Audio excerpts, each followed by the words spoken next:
You see why we love a cappella music? Jules, he arrived from Australia on Friday, well, actually on Saturday morning at about 12 o'clock. So it's what, about 2 o'clock in the morning for you right now? We're joined this morning by good friend Dr. Matthew Morine. Matthew is a leading voice in Churches of Christ on discipleship. He hails from Castle Rock, Colorado, and right now we're ready to receive the word, brother. Come and preach.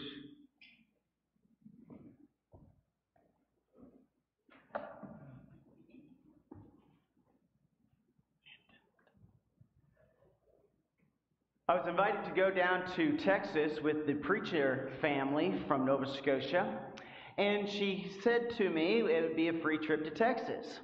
I had one problem, though. I had a girlfriend, and she didn't really think it would be a good idea for me to go to Texas with another girl.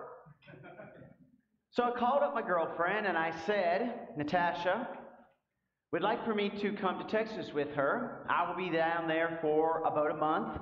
I'm going to go to this Christian camp at Camp Bandina. How do you feel about that?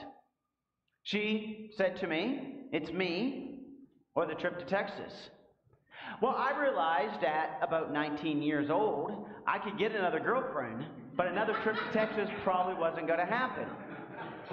So I went down to Camp Bandina, which is in the middle of nowhere in Texas. It was very hot. It was not as beautiful as it is here in the Washington, D.C. area. And while I was there, there was this one student. And this one student, he won Male Camper of the Year every year. And he knew something. He knew. He knew if he could convince the unbaptized heathen Canadian to become a Christian, he had Male Camper of the Year sewed up. And so every single day, he'd come to me and he'd be like, do you want to study about baptism? And I would say, no. He'd be like, have you thought about baptism? And I would say, no. And it wasn't that I was not pondering being a Christian, but I knew one thing. I was not going to let him win Male Camper of the Year. And so even on Saturday morning, he knew the award ceremony was going to happen soon, and he woke up that day and he says, you need to be baptized. And I said, no. Now it worked out because on Sunday morning, Brian Garnett went and tried it at the Nueces Canyon Church of Christ. And I woke up that morning and I said, Brian, I want to be baptized. What do I do? He goes, I'm going to preach a sermon. You're going to walk forward. And then I'm going to baptize you.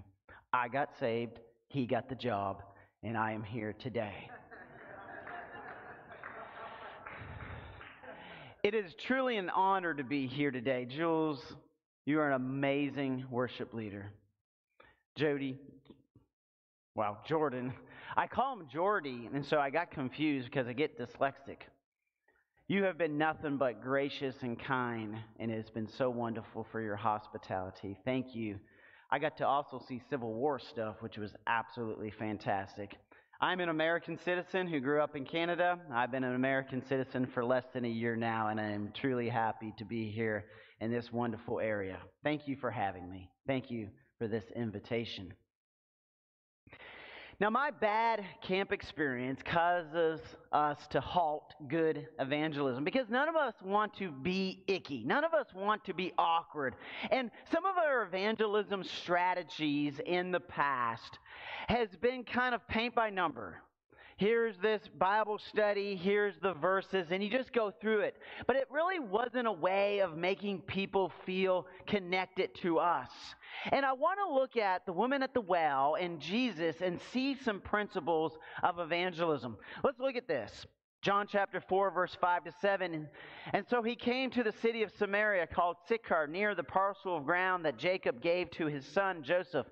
And Jacob's well was there. Jesus, therefore, being wearied from his journey, was thus sitting by the well. It was about the 6th hour. There came a woman of Samaria to draw water, and Jesus said to her, give me a drink. He has this ability to make the gospel interesting to people. He looks for their need and then tries to open that up in the conversation. I remember some years ago, there was this lady who came to church, and she wanted to talk to me about hearing voices. Now, I don't believe this was a mental disorder. I believe this was just kind of negativity. But she believed in these voices, or these negative spirits were coming down upon her.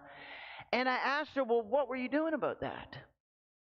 And she goes, well, I got this rock, and I taped it to my ceiling. And that protects me from negativity. And I said, well, how's that working for you? She goes, not good.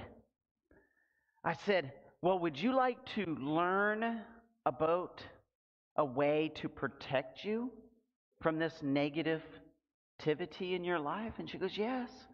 I said, have you ever heard about the Holy Spirit? She goes, no. Let me tell you about the Spirit. Jesus is going to talk about living water, because that's what she cares about, water.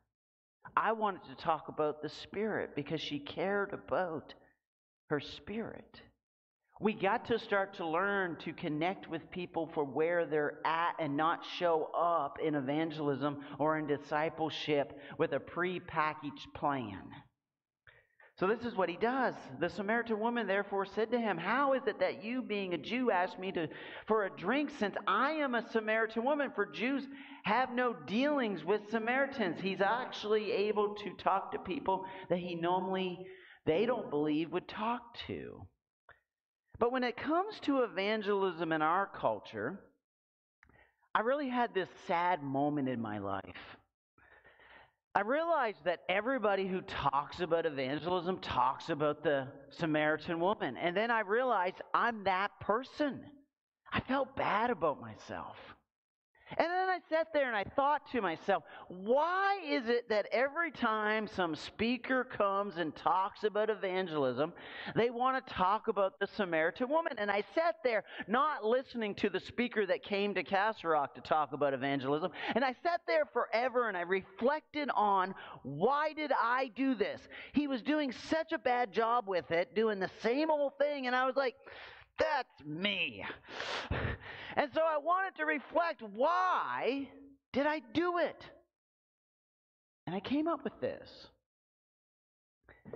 The reason we always talk about the Samaritan woman in evangelism is because we're comfortable evangelizing or discipling down.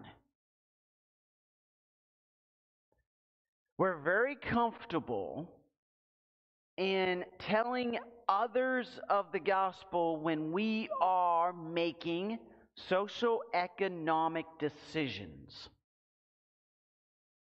We are very uncomfortable evangelizing upward socioeconomically.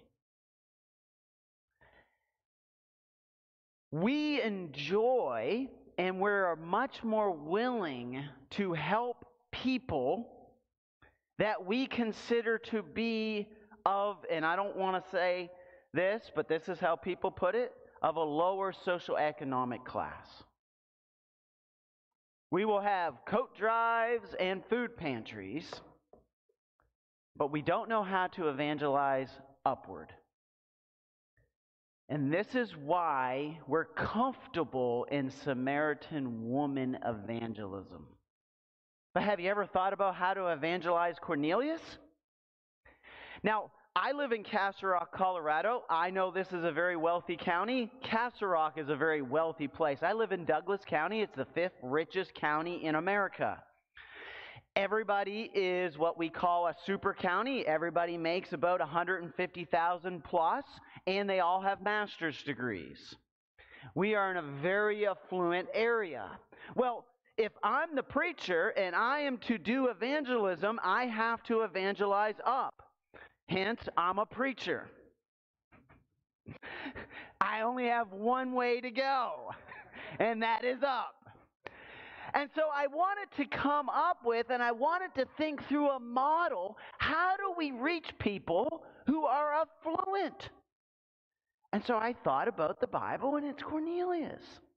Look at this. It gives us a little clues into his station of life. Acts chapter 10, verses 1 to 2 provide some clues. At Caesarea, there was a man named Cornelius, a centurion of what was known as the Italian cohort, a devout man who feared God with all his household, gave alms generously to the people, and prayed continually to God. This man is very powerful. He is over a cohort. You have him being a leader, and he is giving generously, not just to like the Roman work, he is also giving generously to God. He is a man of means. So how do you share the gospel with him? I got thinking about this, and the way I started to do this is we have usually presented the gospel as a gift, not as a need.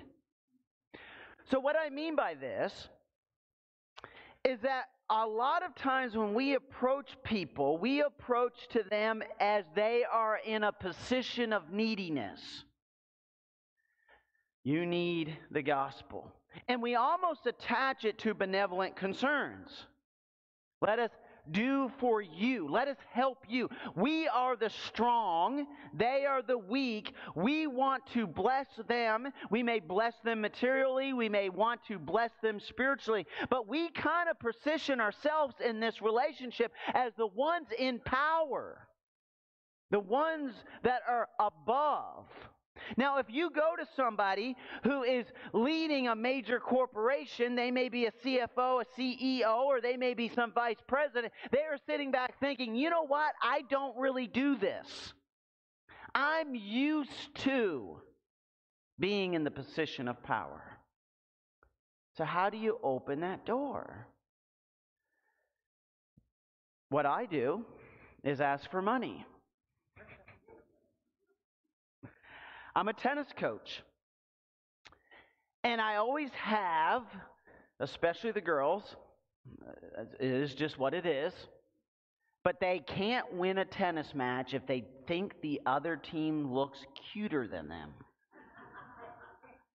And every single time we show up, and they're like, but they look so cute in their outfits. How come we can't have that? And then we lose. And so I will get money for the kids on my team to get uniforms. Sometimes we have girls that really can't afford a racket. I will partner with people in the community to help me provide leadership to the tennis team. They can all agree on that. But then all of a sudden I am discerning if they have good hearts. And I start partnering them with good works. I go to them because they have gifts to give. That's what they do with Cornelius. And so I do the role reversal.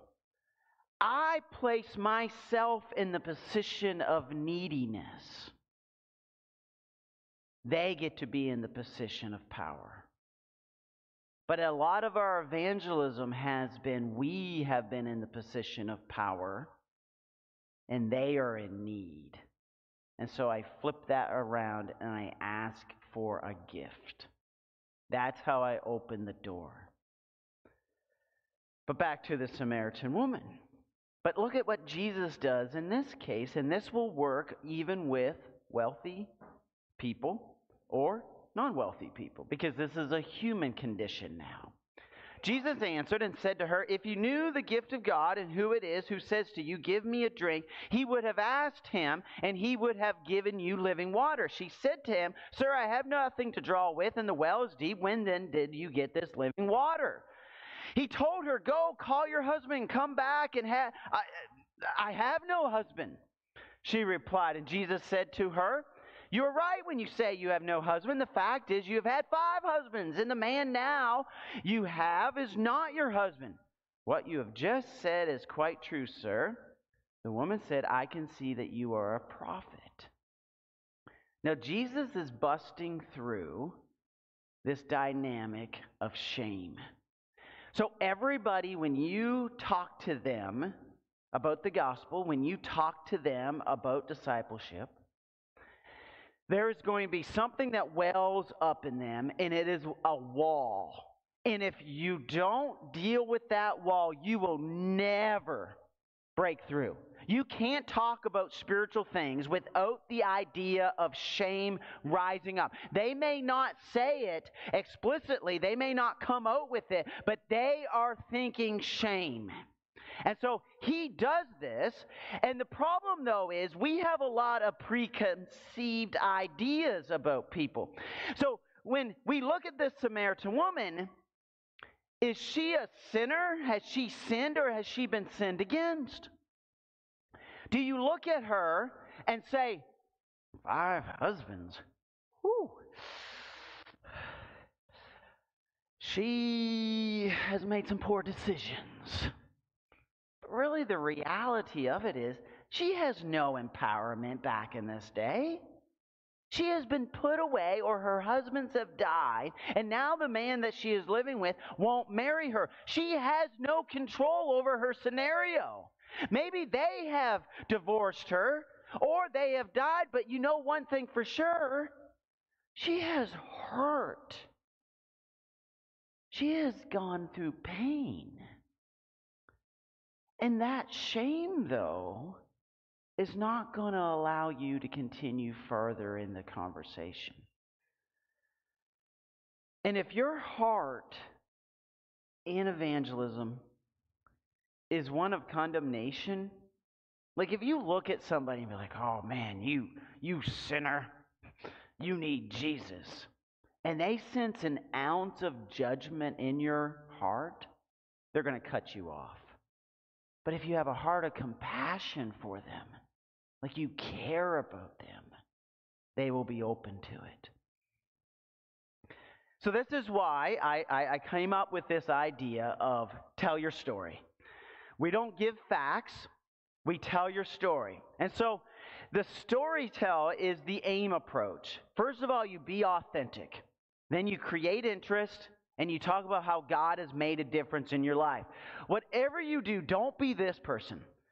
I grew up in the church, and my parents were perfect. My grandparents were perfect. We have never had any sin problems or any dysfunction in our home at absolutely all. And all I can remember is about how my church was absolutely perfect as well, and we never had any hypocrites in this church. Would you like to come? And they were sitting there because of their shame thinking, and no way do I belong there. But create authenticity. We talked about this morning of looking for what they're looking for, and this is what Jesus does in this story. It's this idea of you start with some weakness. If somebody is like, I'm struggling with being a dad, I struggle too. Wherever they were at, try to share a story of a weakness. And then create interest. Where are they looking? What problem are they seeking to solve? And then tell them the difference that Christ has made in your life. Everybody should have their aim story. Why is this? Because we all have 3 levels of interaction. The first one, fake. You walk into the church building, you've been driving here, it's been 45 minutes because you have to commute a long time, and you've been fighting with your wife the entire time. You've been yelling at each other. The kids are in the back. You have yelled at them a few times, and you're like, rah. And then as soon as you pull into the parking lot, you get out there, and somebody says, how you doing today? Oh, I'm blessed. Today's a great day. I'm so happy to be here to worship. And your wife is looking at you like, whatever. But you're not going to say, my wife and I have been fighting the whole entire time, because if somebody does that, you're like, you don't want any part of that. So you have the fake, and it's natural. But you can't evangelize in fake, so we go to facts. And that's what we used to do. Gospel facts. I'm going to teach you the truth. That type of methodology. And there is the truth. But that's only a certain level of comfort. It's, how is the sports? What's the weather? You definitely don't talk about politics here. But you will mention facts and you don't go certain scary topics. But here's the key. If you want to be a great discipler, evangelism, you have to get people to share an emotion with you. You have probably talked about your faith and it went really bad. But here's how to know when to talk and when not to talk. Say this. Oh, I went to work today and I got so angry at my boss. And then see what they do. If they say, oh yeah, that sporting team's really having a hard season. And if they don't reciprocate emotions, you're not ready to share the gospel. Don't go there. It's going to be kind of weird. But if they say, oh, you were mad at your boss? Let me tell you about my boss. And if they share an emotion with you, you have busted through. And okay, I'm going to show you the next slide. It's going to have something on it, and you're going to be like, okay, you ready? You ready? You have busted through the Kantian-Noumena phenomenal divide. You have just smashed on through there, and you didn't even care. But this is why when we talk about spiritual things, it's this idea of, in the 1700s, you had this separation of information. You had two realms of knowledge, the nominal and the phenomenal. The nominal is the realm of God, ethics, values. It contains statements such as, there is love, I feel happy, hockey is better than football. The heart breathes Canadian still. But you have the phenomenal. On the other hand, is the realm of facts, evidence, data. It contains statements as 1 + 1 = 2. The sky is blue. Water boils at 100 degrees Celsius. And so when somebody you don't know that well busts through this, they feel very awkward. And they don't like it. They feel uncomfortable. And so if you can use a few emotion words, and if they use emotion words back, you know that you can now share your faith. So Paul does this in Acts 22. Look at what he kind of does. Acts 22, 1-5. Paul shared information about what he did and thought before becoming a Christian. I killed Christians. You know what? I'm not having shame in his presence anymore. I'm good. And then he talks about the tension here. He creates the tension in the story, and Jesus appears to him. What? You mean the guy that you were trying to take out? His people? He shows up? Do you think that created interest? So look at the authenticity. Then he creates interest, and then he talks about the difference that Christ has made in his life. He starts going to Gentiles. He starts working for this guy. You see that Christ has made a change. So your homework is, and I know, Jordy doesn't give homework, but I'm going to give you homework. I just want you to go home and create your AIM story. Create your AIM story. What would you say is the first thing? I always tell the story of I was a heathen in Canada to all my American friends. And then everybody's like, oh, I want to listen to this. And then the difference. So where would you start? And then interest is you tailor it. But then what could you say that Christ has made a difference in your life? Where would he be most impactful? So we kind of got to learn to flip these conversations. I love it when the Philippian jailer, what must I do to be saved? And because I'm a good Church of Christ guy, it's like baptism, baptism, baptism. Maybe that's not what he's really asking. He's probably asking, how can I convince you to stay around so I don't get a spear through my stomach? That's what he's saying. So. But we see it as baptism. He's probably being a little more dualistic in this writing here. But they still share with him, Jesus, what must I do to be saved? And so they kind of look at that opening, and you got to look at those connections because there is this existential cry. Everybody's looking for transcendence, meaning, community, love, freedom, forgiveness, intimacy, uniqueness, connection, usefulness, approval, harmony, wisdom, redemption. All right. So a lot of times when somebody comes and talks about discipleship, they talk about how well they do it. I'm going to tell you the opposite. Here's how not to be evangelistic. So, I become a Christian. I get baptized in Texas. The Texans say I get to go first now in the the line for heaven. We know that's not true. So I come back home and I'm going to this HVAC school, heating, ventilation, and air conditioning. I got to ride the bus every day. And this one day, these two girls get on the bus, and I see them every day, but they sit there, and one girl looks to the other girl, and she tells her that she cheated on her boyfriend. And she goes into some detail, and I was like, yes, this is great, because I don't have to convince this girl that she's a sinner. Look, I overheard it. It was right there. So I lean in. I lean in for Jesus. And I say,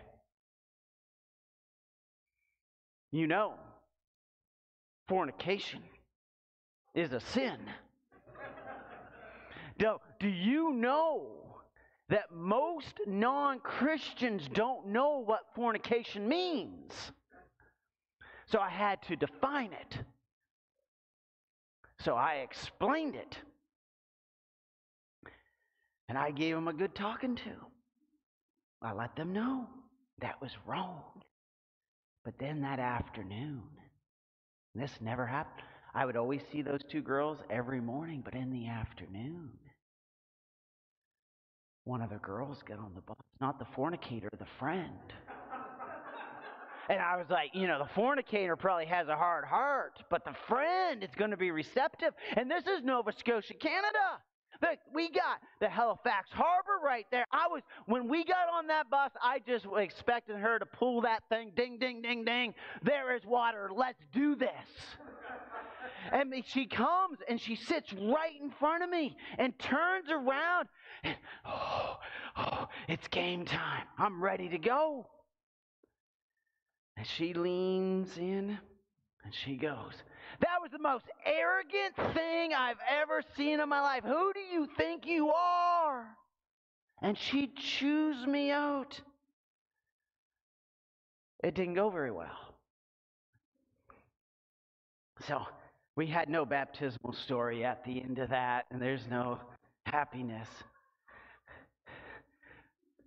So I did it again.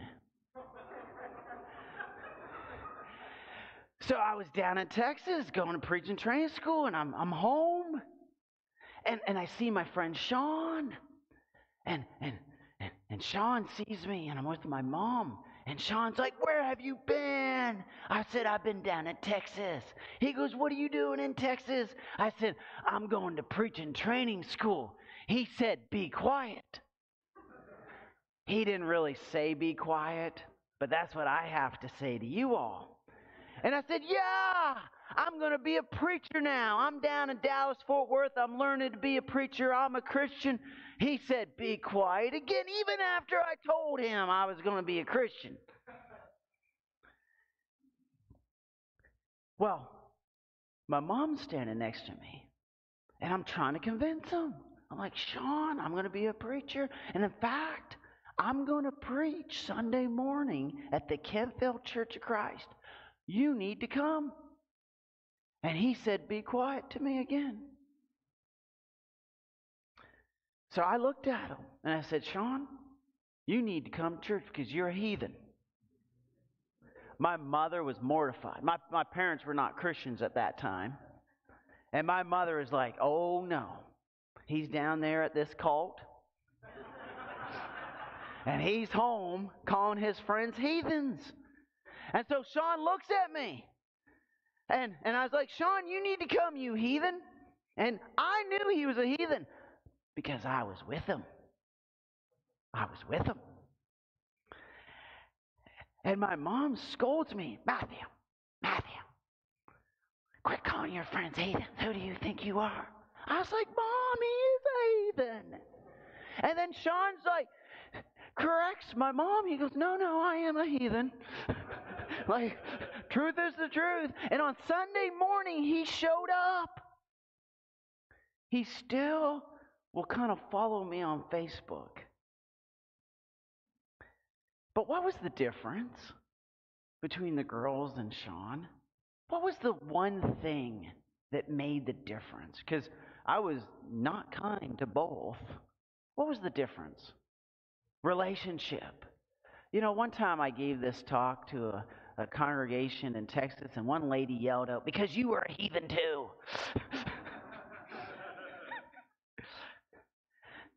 But when we create authenticity, create interest, and talk about the difference that Christ has made, let's look at the impact. So the woman left her water pot and went into the city and said to the man, come see a man who told me all the things that I've done. This is not the Christ, is it? They went out of the city and were coming to him. And from that city, many of the Samaritans believed in him because of the word of the woman who testified. He told me all the things that I have done. So when the Samaritans came to him, they were asking him to stay with them, and he stayed there 2 days, and many more believed because of his word. And they were saying to the woman, it is no longer because of what you said that we believe, for we have heard for ourselves and know that this one is indeed the Savior of the world. This works. This works. When we create authenticity, be real. Show a weakness. Create some interest. Connect it to where they're at. And talk about the difference that Christ has made in your life. You will have a ton of opportunity to disciple people and to be in people's lives. Because this works. So learn to tell your story, because people always listen to your story. I'm going to offer the invitation. The invitation is this. Think about how you would start your story. What difference has Christ made in your life? And if you tell that to your friends, your family, your neighbors, people will come and be part of the church. Why don't you ponder that as we stand and sing the invitation song?